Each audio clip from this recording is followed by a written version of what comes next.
আমরা কিশোরগঞ্জের মানুষ, আমরা উটকি ছাড়া বাঁচি না। আর ও যদি হয় সেফা উটকির ভর্তা, তাহলে আর কোনো কথাই নাই। 2 বাসন ভাত তো 4 ফুটে কায়া লাউন যাবো। হ্যালো এভরিওয়ান, আসসালামু আলাইকুম। কেমন আছেন আপনারা সবাই?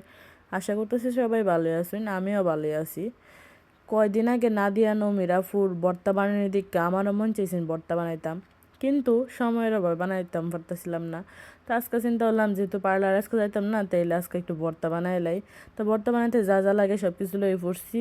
আর এই 2টা কচু পাতাও লইছি, কারণ আমরা হইছে ভর্তাটার শুটকিটা একটু টাইলা লইয়াম আর কি। তো শুটকিটা ভালো করে ধুয়ে লইছি, ধুয়া পরে একটু পানি জ্বর বেলেকে রেখে দিছি। পরে এসে গিয়া পেঁয়াজটির একটু কুচি কুচি করে কাটতে লইছি, বাড়তে সহজ হইব। আর সাইডটে রসুনের কোয়া লইছি।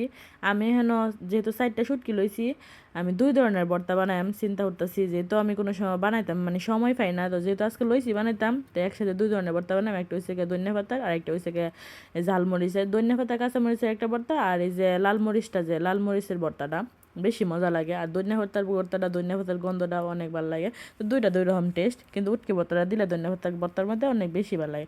তাই উটকিটারে আলগা বাটম সব কিছু আলগা আলগা করে লইছি। তো সব টাইলে লইছি দেখছি নাড়ির মেদা টাইলে লওয়ার পরে ধনিয়া পাতাটা ভালো করে বাচ্চা ধুয়ে লইছি।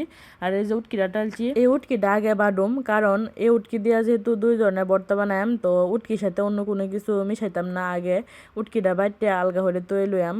এই যে সুন্দর করে বাড়া হয়ে পড়তেছে আমার চিকন করে, আমার ফাড়াটা ছোটো মোটো কিন্তু সুন্দর করে বাড়ন যা। পরে হয়েছে গিয়ে আমি শুকনা মরিচটি বাইটে লইছি। শুকনা মরিচটি বাটার কারণ হয়েছে গিয়া শুটকির পরে শুকনা মরিচটি বাড়ছি, কাঁচামরিচের পরে শুকনা মরিচটি বাটলে কাঁচামরিচের একটা ফ্লেভার শুকনা মরিচের মধ্যে থেকে যাবো গা। তো এর লাগে আগে শুকনা মরিচটা বাইটে লইছি।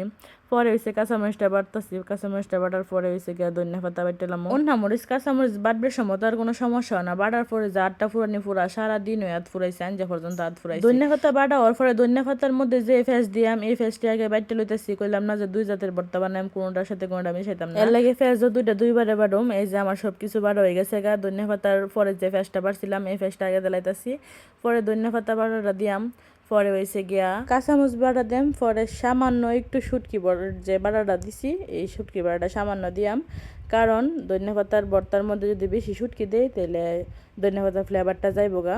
তাহলে অল্প একটু লইতেছি, এই যে দেখতেই পারতেছুন। সব একসাথে দিয়া সামান্য একটু লবণ দিয়া পরে এটার ভালো করে হ্যাঁ এক সাইডে রেখে দিছি। এখন লাল মরিচের ভর্তার পালা। এখন হয়েছে গিয়ে আর বাকি যে জিনিসগুলো আছে সবগুলো একসাথে মাহাইলাম একটু লবণ দিয়া।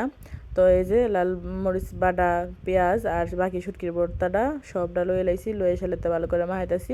তো এমনি যদি লাল মরিচের ভর্তা বানাই ফাটার মধ্যে সব একসাথে বানাই সালে ফাটার মধ্যে ভাত লয়ে করটি ভাত মাহায় খাইতে ভালোই লাগে। আপনারা কেডা কেডা ফাটার মধ্যে ভাত লয়ে কেন শুটকি ভর্তা শেষ অবশ্যই কমেন্ট করে জানাই যান। যে এই যে রেডি হয়ে গেছে আমার সুন্দর 2 ধরনের মজাদার ভর্তা। এখন এসে ভাত নিয়ে টেস্ট করার পালা।